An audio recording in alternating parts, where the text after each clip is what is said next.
Hello my fellow hunters, after the Title Update 4 and Monster Hunter Stories 3 live stream, Capcom dropped things I'm personally always most interested in when it comes to a update video. It is the changelog, and especially I didn't talk about everything, so because this is a SwitchX dedicated channel, I'm only talking about the SwitchX specific stuff and also other stuff like set bonus or other changes which also got affected to this. So yes, I didn't talk about the mechanics of gogmazios and the set bonus armor skills, so yes, because for this you can also watch other channels or what else, or maybe you I also add explanation to the spreadsheet later, but this is only for the changelog. So we have a few different things to discuss about, and I just sorted and marked everything. So maybe just going to drop. I didn't make a spreadsheet this time because it would be too messy.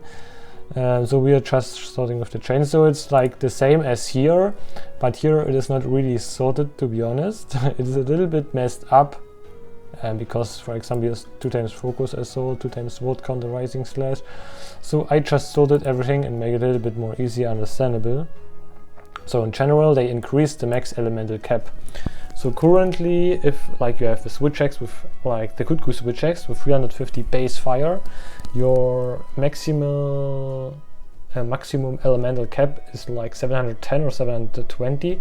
So currently it is the base element value times 1.9, like it was in World the case. And so meanwhile it's increased. I didn't know how much they will be increased, so didn't have any clue about how it was in the previous game, but I hope it's a little bit significantly more, so it makes sense to invest more on this. Yeah, so I hope element is going to be buffed again in a pretty useful way. So for the SwitchX, it is the weapon with one of the most changes of all. There are only 2 weapons which have more changes, and these are the gunner, heavy bowgun and light bowgun. So this is the main reason is because they have thousands of different ammo types. Yes, but SwitchX is the melee weapon with the by far most changes. So I decided different topics. First topic is evasion. So they changed a little bit stuff, moves where you can evade or doing side steps if you can't do before. So to the changes, you can now evade while charging the unbridled slash and both full release slash. So this is one of the most useful changes ever. It just happened so often that I was loading full release slash and got interrupted. So you also have that hyper armor during the full release slash, but there's still a situation where you can easily get one-shotted, if you're fighting against Omega. This was the most annoying thing ever for especially these fights. It is very useful to, yes, can cancel this and evade in this case while you're charging. Next thing is you can chain into an evade. Sorry. You can change into an evade after the zero-sum discharge finisher, obviously. So previous you got a huge knockback, 5 seconds or I don't know after, so a zero-sum discharge was pretty clumsy to use this, and I never also seen other hunters using zero-sum discharge. So I just hope they're also adding some useful elemental multics additions or buff them as well, so it makes sense to use zero-sum discharge again. So because they later saying that they are also buffing the zero-sum discharge, so we will see whether it is worth to use it or not. And also the counter rising slash can be chained into an evade or in sidestep, and there's also increased invulnerability. So in the previous patches they also made some adjustments to the counter moves, and yes, now finally we can also do chain it into other steps for better evasion possibilities, so that's pretty useful. Then for the focus assault, this is easier to hit wounds and weak points. So I don't know, it was a little bit bugged, the focus assault, because it's like a morph mixed combo you're doing, a chain combo.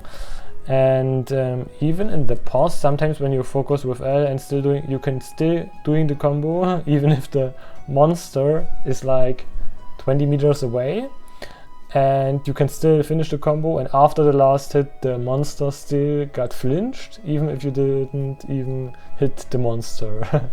Yeah, but the flinch counts, the last hit. And yes, often it was pretty hard to reach points like the back of the monster or something else, so pretty glad they announced this. Yes, and also raw damage has been increased, like I've shown you in the following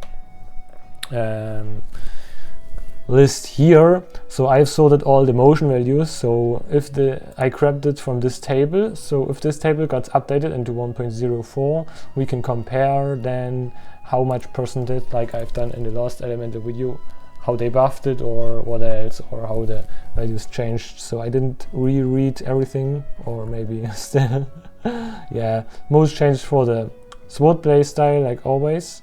And I really like the fact that these are like moves or combos you're using to get amped. For especially Heaven Sword Flurry is a move you like make absolutely use if you're wanting to get amped as fast as possible. And yes, it's like a mixed combination of you're starting like with right rising slash, then left rising slash, and Heaven Sword Flurry. It gain you like 60 to 70% of the amped gouge, or even more if you have elemental fire. Yeah, so this about the motion values. They have like 24 and 36. Downward, Fate Slash, and also for Sword, the Morph Slash got buffs. But only in this case when you're doing an evasion move and then morphing into sword mode. In this case, you're doing a morph slash after this. That motion value get applied 23, so I think it got buffed. Yes, pretty looking forward to this. And also the morph double slash, which is a pretty useful move, and I hope they. So I saw a Reddit post where a lot of users ask why I didn't get rapid morph like buffed, but the thing is, if they buff these moves, like you can see here, there are several morph attacks, and if they buff them, they get more strength and more useful. And after frame motion value analysis, we can figure out whether it's useful to use whether there's a possibility to use a rapid morph loop combo again, or a morph based playstyle. Yes, for the X we have the morph rising double slash. Spiral burst slash is buffed. So unfortunately not a triple slash. I'm missing the triple slash here because I really like it's like the most useful move if you're on X mode.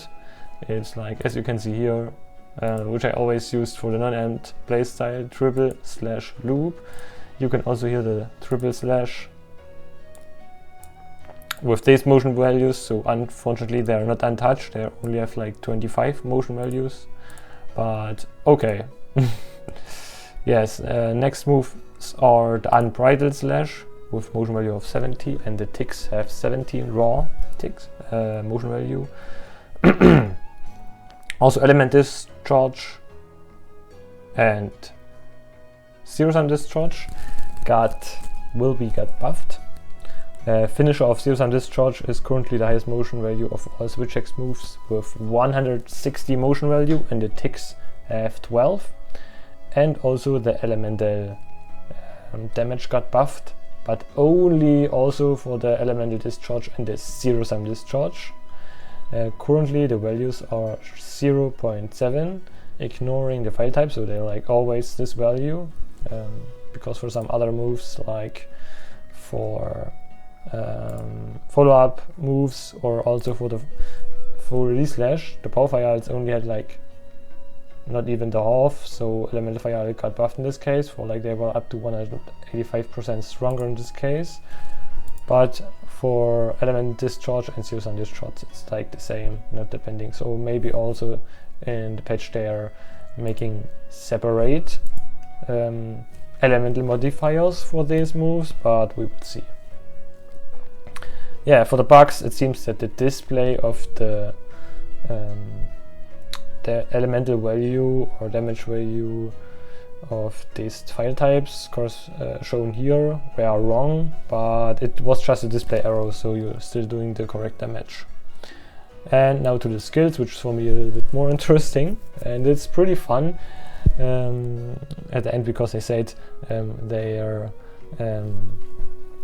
increased effects of White Flame Torrent in combination with Scorcher, because I previously made a video that there is a synergy between these two skills. Yes, this one, Monster Hunter Morph episode 107, synergy of Scorcher and White Flame. So in this video I talked about that their skills, if they're putting together, especially with the new GOG audience rules, it would be pretty strong. Yes. And also about elemental absorption. I also made a video about that one before, about elemental absorption worth it. And if you remember this video, it was episode 105 if I'm not wrong. I just said it's not that bad, but the cooldown is pretty bad, because you have like the maximum uptime you can get is like 50% with elemental absorption skill. And so they decided to reduce the cooldown, which is pretty cool, so we can make an entirely new video. Also Bad Blood, I also made a video about this one, like this one here. I think this one, yes, it was this one, episode 103 if you're interested. I made analysis of Bad Blood, and also the uptime wasn't really the best, but it was very competitive. If you get some like 10 or 15% of the time at least with red health bar, it can outdamage the Lucky Upgrade set. And also for Scorcher, reduced cooldown and also increased effect strength, so that's pretty useful. And also, yes, like I said, White Flame Torrent. So I'm really looking forward to the elemental absorption buff, and also Scorcher and White Flame, how they're working together. So I just hope the maximum uptime will be like 80 or 90%. Otherwise, it is not worth it, because elemental absorption, the damage buff you got isn't really that high, to be honest. If you've seen these values, they are pretty low. So to make this skill working, they need a pretty good uptime. Yes, so that's about the changes. The video was a little bit longer than I expected. And yes, if you have some ideas or some other stuff I'm going to talk about, tell me in the comments down below. Thanks for watching, see you next time, guys.